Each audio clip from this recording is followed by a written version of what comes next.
America उधर बना रहा था प्लान कि कैसे भी करके ईरान को सबक सिखाया जाए। प्लान यह था कि ईरान पर अगर स्ट्राइक ही करनी पड़े तो पूरी तैयारी के साथ इस तरीके से किया जाए कि आखिरकार ईरान को पलटवार करने का मौका ना मिल पाए। इसके लिए न्यूक्लियर फैसिलिटीज, उनके बैलिस्टिक मिसाइल जहां पर रखी हो वहां, ईरान के जो नेता है वहां, और तो और जो मिलिट्री है उनके भी कमांडर्स की हत्या कर दी जाए, जिससे अफरा तफरी का आलम ईरान में मच जाए। जब इनका नेतृत्व करता ही नहीं बचेगा तो ईरान और के साथ उसके दोस्त हैं यानी चीन और रूस क्या कर लेंगे। यह सब करने की प्लानिंग चल रही थी, लेकिन आखिरी वक्त पर ट्रंप ने मना कर दिया। मना करने की वजह जानते हैं क्या है? दरअसल ईरान के एक हैकर ग्रुप ने दावा किया है कि जो पूरे जमाने से छिपा रखी हैं अपनी कुछ निजी तस्वीरें और वीडियोस, जिसमें छोटी छोटी बच्चियों के साथ ट्रंप नजर आ रहे हैं, ऐसा दावा है, उसे मैं सार्वजनिक करने जा रहा हूं। मैं नहीं कह रहा, ईरान के हैकर्स का कहना है। खबर जैसे ही निकल कर आई वैसे ही अमेरिका और खासतौर पर ट्रंप बेचैन हो गए। वो ये बात जानते हैं कि जब तक ये तस्वीरें और वीडियो सामने नहीं है तब तक आप अपने देश की जनता को भरमाइए भी और गुमराह करिए, लेकिन जब वो तस्वीरें और वीडियो सामने आ जाएंगी फिर क्या होगा? जो आप ईरान में चाहते हैं वो अमेरिका में ना हो जाए। इस सब पर मंथन चल ही रहा था, तब तक अमेरिका के युद्धपोत को अमेरिका के कट्टर दुश्मनों ने घेर लिया। वहीं उसी जगह मिसाइलें दागी गईं और क्या कुछ हुआ है वो आपको दिखाता हूं। नमस्कार, मैं हूं प्राजपल गौतम और आप देख रहे हैं टाइम्स एक्सप्रेस। पहले ही दिन से मैं बार बार कह रहा हूं, बहुत मुश्किल है भाई, नहीं हो पाएगा। हां, ट्रंप की चूंकि आदत रही है, कभी वो राजनेता नहीं रहे, वो एक बिजनेसमैन रहे। उनकी कार्यशैली कैसी रही, वो जब बिजनेसमैन थे वो क्या क्या करते थे वो सबको पता है। हाल ही में एक खबर ने अमेरिका में थोड़ा भूचाल लाए। वो हो सकता है नेगोशिएशन में इस आधार पर भी हो, जैसे अमेरिका चाहता था, फिलहाल अब इजराइल चाहता, अमेरिका नहीं चाहता। वो चाहता था कि एक तो न्यूक्लियर वेपन पर बात हो, ईरान ने कहा ठीक है। उन्होंने कहा एक बैलिस्टिक मिसाइल पर, उन्होंने कहा नहीं है। उन्होंने कहा हूती, हमास और हिजबुल्लाह को समर्थन पर, उन्होंने कहा नहीं, इस पर भी बातचीत नहीं होगी। लेकिन हो सकता है इसमें अब एक क्लॉज जुड़ जाए। क्लॉज ये है कि अमेरिका चाहेगा कि उन तस्वीरों वीडियोज को डिलीट करवाइए जो हैकर्स के पास पहुंचे। मैं नहीं कह रहा हूं, खबर देखिए।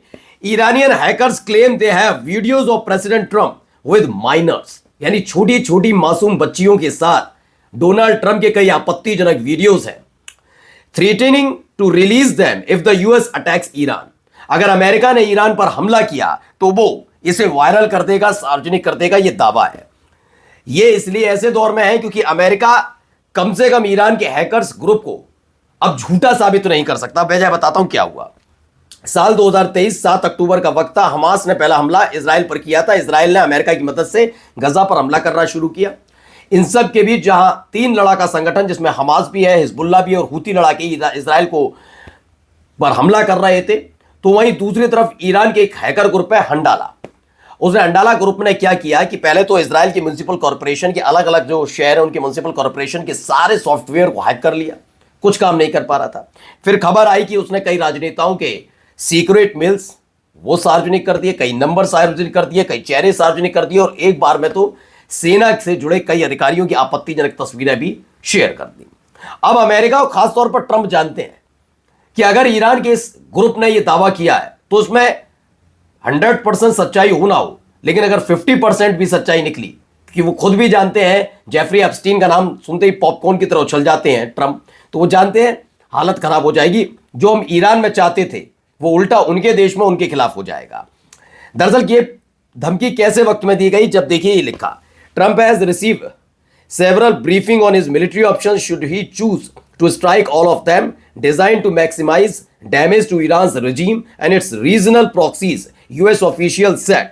The options include a campaign to kill scores of Iranian political and military leaders with the goal of overthrowing the government. दरअसल ये कहा गया है कि ट्रंप को बताया गया ईरान पर हमले को लेकर कई विकल्प साझा किए। ये साझा कौन कर रहा था? ये पेंटागन के अधिकारी आए, सेना के अधिकारी, कि भाई करना क्या है। आखिरकार हमारा युद्धपोत तकरीबन अब 1 महीना हो गया, तकरीबन 1 महीना मतलब हुआ नहीं है, होने जा रहा है, 5-7 दिन रह गए बस। 1 महीने से हमारा युद्धपोत वहीं पर खड़ा है और हम बार बार कह रहे हैं कि हम हमला कर देंगे। भेजा भी इसीलिए था, हम भी जानते थे आप हमला नहीं करेंगे और ना आदेश देंगे, लेकिन जिस नियत के साथ भेजा वहां कुछ हुआ नहीं। अब थूथू तो पूरी दुनिया में हो रही है। आप दूसरा युद्धपोत भेज रहे हैं और जो मोर्चा, जिस मोर्चे पर वो अब तक युद्धपोत खड़ा था चाइना के पास, वहां हम खाली हो गए। हमारे कहने पर ताइवान जैसे देश जो चीन को आंखें दिखा रहे थे, अब वो अकेले पड़ गए।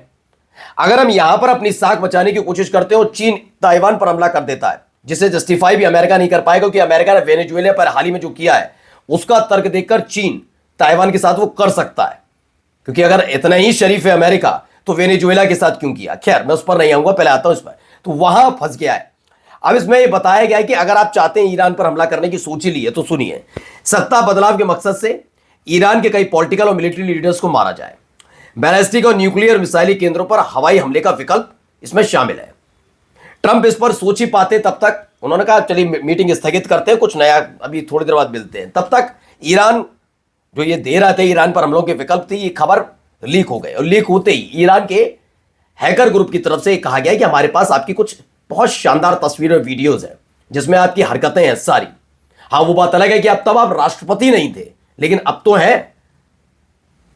अब आप तैयार रहिएगा, आपकी वो एक एक वीडियोस जाएंगी आपकी।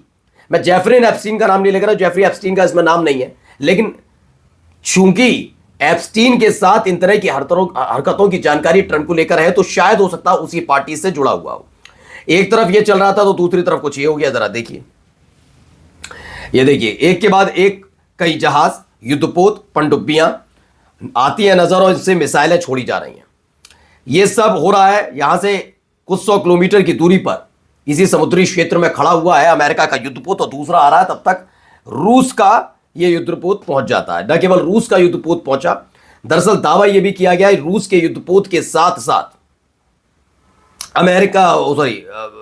चीन का युद्धपोत और पनडुब्बियां भी पहुंची हैं। इसने थोड़ी बेचैनी पैदा की है। खबर क्या है? खबर यह है कि Russian worship arrive for military exercise with Iran.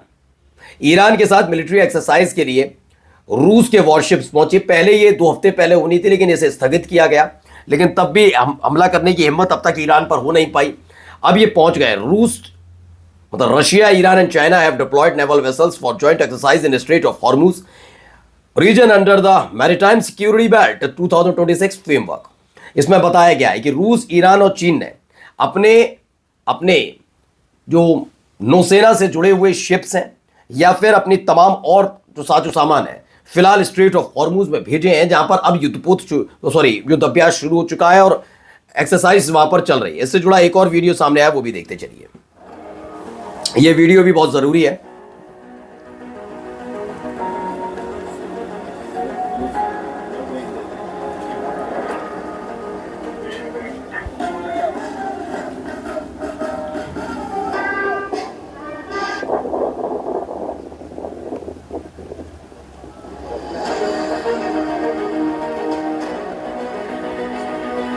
तो रूस और ईरान ने ओमान की खाड़ी में संयुक्त नौसैनिक अभ्यास शुरू कर दिया। अभी इसमें चीन भी आने वाला है। अभ्यास का मुख्य फोकस सिविलियन नेविगेशन की सुरक्षा सुनिश्चित करना बताया गया। संयुक्त प्रोटोकॉल कार्यक्रम ईरान के बंदर अब्बास में आयोजित हुए। ये ड्रिल ऐसे समय में हुई जब क्षेत्र में समुद्री सुरक्षा और भू राजनीतिक तनाव बढ़ा हुआ है। ऐसे वक्त में यहां पर यह ड्रिल हो रही है और इस ड्रिल ने और ज्यादा बेचैन अमेरिका को कर दिया। नमस्कार।